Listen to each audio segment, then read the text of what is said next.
Morning students अभी तक हमने पढ़ा था जो सेंट्रल गवर्नमेंट के बारे में कि सेंट्रल गवर्नमेंट क्या होती है, जिसमें हमने प्राइम मिनिस्टर के रिगार्डिंग डिस्कस किया था, जिसमें हमने प्रेसिडेंट के रिगार्डिंग डिस्कस किया था।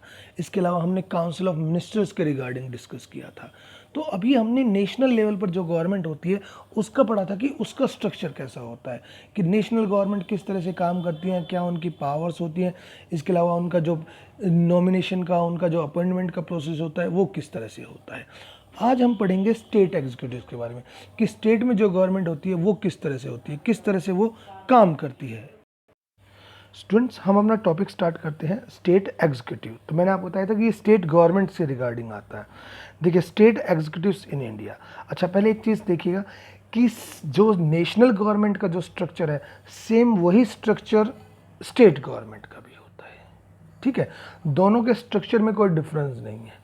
पावर के रिगार्डिंग थोड़ा डिफरेंसेस आता है, अदरवाइज उनका कंपोजिशन और स्ट्रक्चर की बात करें वो दोनों का सेम होता है। देखिए, the head of the state in a country is the governor.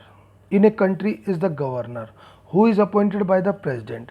कि हेड ऑफ द स्टेट जो होता है, हेड ऑफ द स्टेट की बात अगर हम करें, यहाँ पर हम राज्य की बात कर रहे हैं, स्टेट की बात कर रहे हैं, जैसे हरियाणा का है, राजस्थान का, इसके अलावा यूपी का। यहाँ पर जो हेड ऑफ द स्टेट होता है वो होता है गवर्नर। जिसे कौन अपॉइंट करता है? जिसे अपॉइंट करता है प्रेसिडेंट ऑफ इंडिया। कि इंडिया का प्रेसिडेंट गवर्नर को अपॉइंट करता है।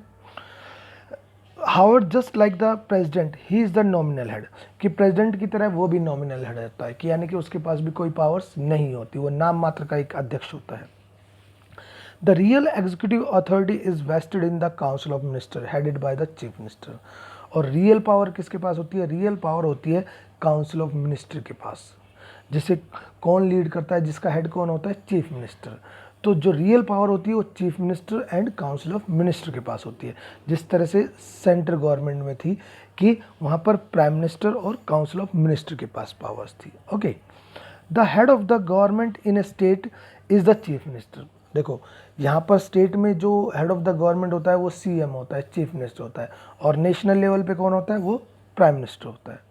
He along with his council of minister is responsible to the state legislature. कि chief minister council of minister के साथ स्टेट लेजिस्लेचर, जो स्टेट में विधानसभाएं होती हैं, उनके प्रति रिस्पॉन्सिबल होता है। और स्टेट लेजिस्लेचर उसे हटा सकती है। हटा कैसे सकती है? उसे रिमूव कैसे कर सकती है? कि अगर वो मेजोरिटी में ना हो, यानी कि उसके पास जितने मेंबर्स उसे चाहिए सरकार बनाने के लिए उतने मेंबर्स नहीं हो, तो वो हटाया जा सकता है, यानी कि नो कॉन्फिडेंस मोशन के थ्रू। ओके, इसके बाद आता है कि like the prime minister the chief minister is the leader of the majority party in the assembly. कि जैसे देश में प्राइम मिनिस्टर जो होता है वो मेजोरिटी पार्टी का लीडर होता है, इसी तरह से स्टेट में कौन होता है? चीफ मिनिस्टर होता है, मेजोरिटी पार्टी का leader. The system of parliamentary democracy operating at the centre operates in the state also. कि पार्लियामेंट्री डेमोक्रेसी हमारे यहाँ पर जैसे कि सेंटर काम करता है देश में, उसी तरह से स्टेट में जो काम करता है वो कौन होता है? स्टेट गवर्नमेंट काम करती है। मैंने आपको बताया था कि दोनों सेम स्ट्रक्चर है, काम दोनों के लगभग सेम है, बट सेंट्रल गवर्नमेंट जो होती है उसके पास पावर्स ज़्यादा होती है क्योंकि वो पूरे देश के लिए काम करती है। और स्टेट गवर्नमेंट के पास पावर्स थोड़ी सी कम होती है क्योंकि वो पर्टिकुलर एक स्टेट के लिए काम करती है। The government of state has certain discretionary powers. कि देखो, स्टेट गवर्नमेंट के पास कुछ स्पेशल पावर्स होती हैं, लेकिन वो पावर्स सभी स्टेट्स के पास नहीं होती। सभी स्टेट गवर्नमेंट के पास वो स्पेशल पावर्स नहीं होती। वो कुछ स्टेट्स हैं जिनके पास ये पावर्स होती है, यानी कि जो आप कह सकते हो इकोनॉमिकली जो वीक स्टेट्स हमारे हैं, या जहाँ पर आप कह सकते हो कि अभी ट्राइबल्स वगैरह जो एरिया, पहाड़ी एरिया जो हैं, उनमें की जो गवर्नमेंट होती है उनके पास कुछ स्पेशल पावर्स होती है। अब देखिए इसमें कौन कौन सी हैं। The government of state of Assam, Meghalaya, Nagaland, Tripura have special powers to protect the interest of tribals. देखिए, असम, मेघालय, नागालैंड, त्रिपुरा, यानी कि जो हमारे ईस्टर्न स्टेट्स हैं, वहाँ की गवर्नमेंट को कुछ स्पेशल पावर्स दी गई। क्यों? क्योंकि वहाँ पर ट्राइबल जो है ना, ट्राइबल क्लास यानी कि आदिवासी लोग ज़्यादा हैं, तो उनके इंटरेस्ट के लिए, उनके फ़ायदे के लिए वहाँ की गवर्नमेंट को कुछ ज़्यादा पावर्स दी गई हैं। एक चीज़। सेकंड चीज़ आती है, the governor may refute and give assent to a bill. कि जो गवर्नर होता है वो स्टेट लेजिस्लेचर ने कोई बिल भेजा उसके पास, वो उसे मना भी कर सकता है, ठीक है, या उसे रिकंसिडर करने के लिए वापस भेज सकता है, ठीक है, स्टेट असेंबली के पास। He may even reserve a bill for the consideration of the president, और अगर वो चाहे तो उस बिल को अपने पास रख सकता है, किस लिए, प्रेसिडेंट के रिकंसिडरेशन के लिए, कि प्रेजेंट जो प्रेसिडेंट है उससे वो उसमें जो बिल है उसके ऊपर डिस्कस करना चाहता है, और प्रेसिडेंट अगर कहेगा यस तो वो आगे चल जाएगा, अदर नो तो वो रिटर्न हो जाएगा।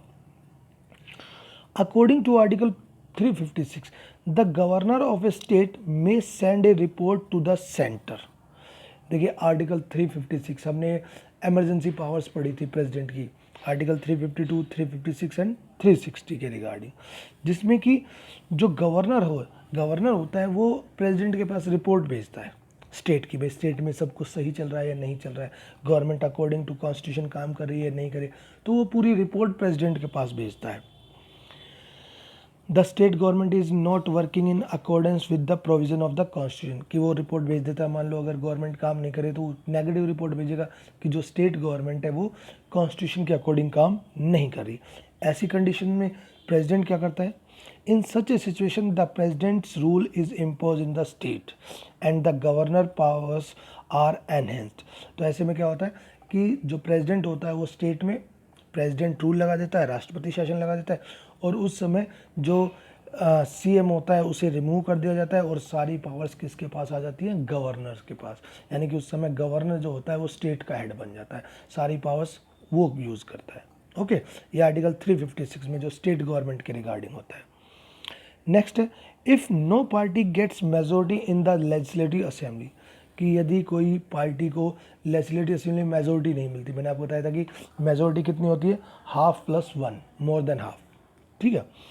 The governor uses his discretion in selecting the chief minister, अगर किसी भी पार्टी को मेजोरिटी नहीं मिलती है तो उस समय गवर्नर जो होता है अपनी पावर्स का यूज़ करता है और अपनी मर्जी से किसी भी पार्टी को सरकार बनाने के लिए बुला सकता है, ठीक है। जो गवर्नमेंट सरकार बनाएगी, जो पार्टी सरकार बनाएगी उसी का लीडर चीफ मिनिस्टर बनेगा।